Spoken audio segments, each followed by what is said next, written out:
Eric's life in the 1950s begins in what appears to be a typical family setting, but his home life is far from ordinary.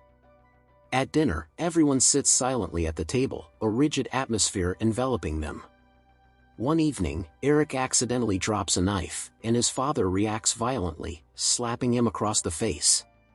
After the meal, his father takes it further, beating Eric with a belt.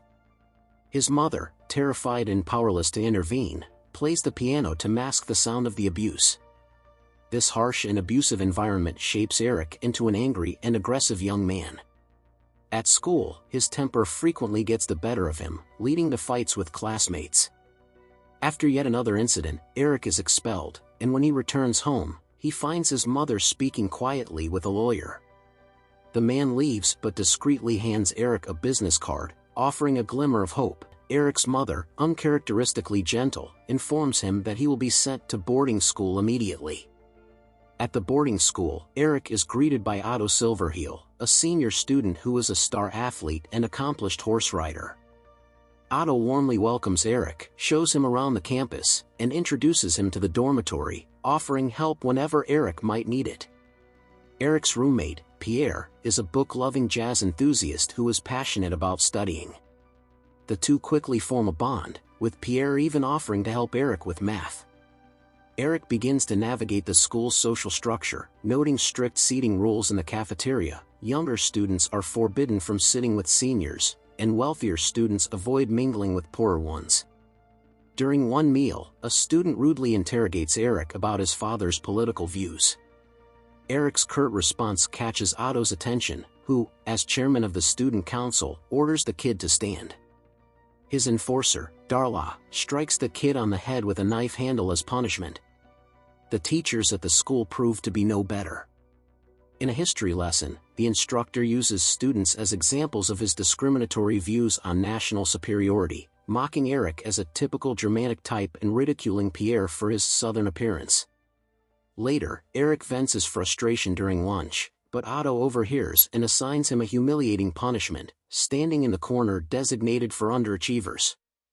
Eric refuses, leading to more disciplinary action. Despite the oppressive environment, Eric attempts to focus on positive pursuits, such as studying, bonding with Pierre, and excelling in sports. His hard work pays off when he earns a spot on the swimming team and breaks a local record. However, Pierre warns Eric that standing out too much could provoke the student council. Right on cue, Otto's associate demands that Eric polish the gang's shoes. Eric refuses and walks away, alarming Pierre, who fears the repercussions of defying the seniors. Tensions escalate when Darla orchestrates an incident, purposely bumping into Eric and demanding an apology. Eric refuses, earning a summons to the ring, a notorious spot where senior students physically punish their juniors. Pierre explains the brutal tradition. The goal is to endure as many hits as possible without begging for mercy, though fighting back is technically allowed. Refusing to show up earns the dreaded label of rat, a social death sentence. Eric decides not to attend, but Otto's gang retaliates by storming into Eric and Pierre's room, terrifying them under the pretense of an inspection. Later, Eric's coach encourages him to focus on an upcoming swimming championship, hinting at a chance to escape his tormentors. During lunch, Otto announces a student council meeting that evening where accused students, including Eric, must appear. At the meeting, which resembles a mock trial, Eric, now nicknamed Rat, argues with Otto and refuses to apologize. This earns him 2 weekends of forced labor and 8 weekends of house arrest. On his first weekend, Dylan assigns Eric to dig a ditch in the rain, only to refill it immediately. Later, a kind cafeteria worker, Maria, serves him food and offers encouragement despite his mistreatment. When the school empties for the weekend, Eric meets Maria again, and she invites him to a secret spot where they share a kiss. However, the dreaded Clower night arrives, a night of hazing for freshmen. Anticipating trouble, Eric and Pierre barricade their room but fail to keep the bullies out. Otto storms in, dumping sewage in their room. After cleaning up, Eric dumps the waste on Otto's face in revenge. The next day, Otto attacks Eric during lunch, but Maria's intervention stops the fight. At the swimming competition, Eric dominates, breaking records and winning the tournament.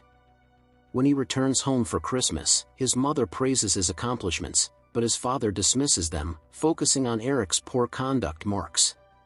Back at school, Otto's group starts targeting Pierre to provoke Eric. To shield his friend, Eric quits swimming and distances himself from Maria, who also tells him to stop visiting her. One evening, Otto's gang humiliates Pierre and threatens him with a lit cigarette. Eric offers to take the punishment, enduring the pain in silence. Later, Pierre faces Otto in a fight but is brutally beaten. Devastated, Eric vows to end Otto's reign. Otto then targets Eric, subjecting him to cruel labor and leaving him drenched in freezing conditions. Maria rescues Eric but soon avoids him, and Pierre leaves the school, leaving Eric feeling isolated. Eric finally confronts Otto's lackeys, warning them of consequence and beating both up. Seeking Maria, he learns she was fired. A letter from Maria declaring her love and ensuring there's no pregnancy is intercepted and made public, humiliating Eric. He is expelled. Before leaving, Eric confronts Otto in the woods, forcing him to his knees and leaving him in tears. Days later he came back to school and retrieves the letter with the help of the lawyer who threatens legal action. Months later, Eric graduates with honors and stands up to his abusive father, asserting his independence. He visits Pierre, now preparing to study in Geneva, and begins working at a law firm while dreaming of becoming a lawyer to fight injustice. The friends part ways with hope for the future.